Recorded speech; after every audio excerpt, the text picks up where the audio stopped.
Galactic Standard Date. Year 11356.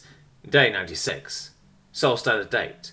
4th of the 8th, 3267. Fonz and Gazelle were sitting outside of the crater that used to have a sprawling city of gold housed within it. Fonz was nervously shuffling as he checked the time over and over. He was supposed to be back already. Do you think something happened to him? If something did happen to him, what happens to us? What are we supposed to do, Gazelle? We are stranded out here. None of you have wings, so we can't just fly to the next city. We would all keel over and die before we managed to walk that distance. Fuck. It would take at least 7 hours to walk that far. Gazelle sighed and patted Fonz's head. No, us wingless would be okay. We've had to build up our leg muscles. You'd be the only one to perish due to using your legs, she said in a mocking tone. Fonz scoffed at her, and then looked down at her legs, and then down to his own before frowning. Her legs had actual muscle definition and beefier chitin plating across the shins, whereas his legs were significantly thinner and had muscle definition. You may be correct. Perhaps I should exercise my legs if we survive this, he said, as he deflated slightly. While Fonz was pouting, the sky started to turn a bit greener.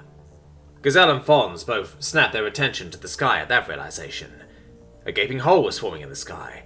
It revealed a twisted hellscape that used to be a golden city of riches and corruption. Now, even seeing it from afar, they could tell that the city was now a part of the Veil.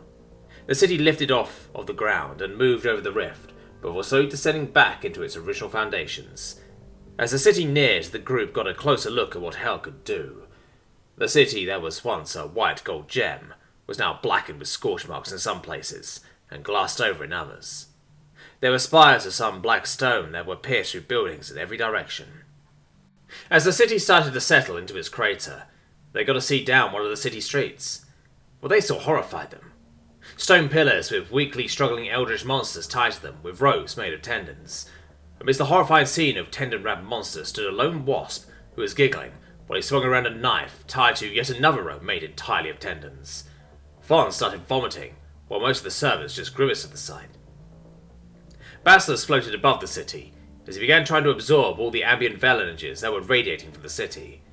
He tried to create a vacuum to trap every little wisp of veil that tried to taint the rest of the surrounding landscape. From every surface, pale green wisps began to seep out in long rivulets, slowly being poured into the veil. To the wasps present, it looked like a glowing green rain falling up in slow motion towards the rift. Avarice was jumping up and down as he watched from within, admiration and awe written all over his face. Soon, all of the veil energies had crossed the threshold of the rift. Basilisk simply closed it with no fanfare to finish off the grand spectacle he had just made. With that out of the way, Basilisk waved Avarice over and floated down to the group of servants. Once he got there, he pointed to Avarice and looked towards the servants. This man was one who had been condemned to hell for his actions against you. He survived for just over 100 years there while retaining some of his sanity. He has requested that he be allowed to pose the others who are like him.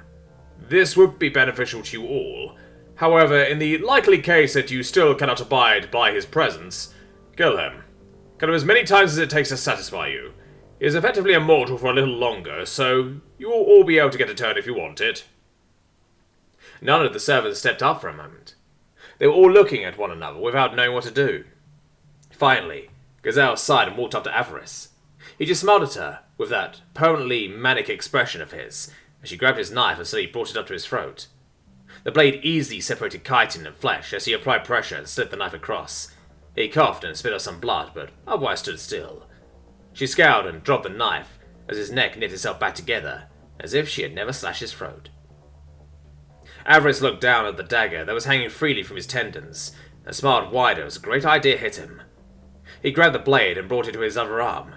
He cut a deep line with practiced ease, all the way down his left arm, and then cut the tendon out, letting his arm drop while he grabbed a hold of the tendon. He cut the other side of it and pulled out a fresh section of tendon rope. He giggled as he held the still dripping tendon out to Gazelle. Hee, it's a gift, because you were brave enough to come and kill me. You are strong, so I give you a most valuable treasure. She hesitated a little as she looked at the bloody tendon. Apparently 5 seconds of hesitation was too long for Avarice, and he simply stepped forward and dropped the tendon around her neck. Gazelle froze for a moment before she retched as she felt the tendon settle on her neck. Avarice, happy with his handiwork, turned around and walked over to some rubble that he could sit on.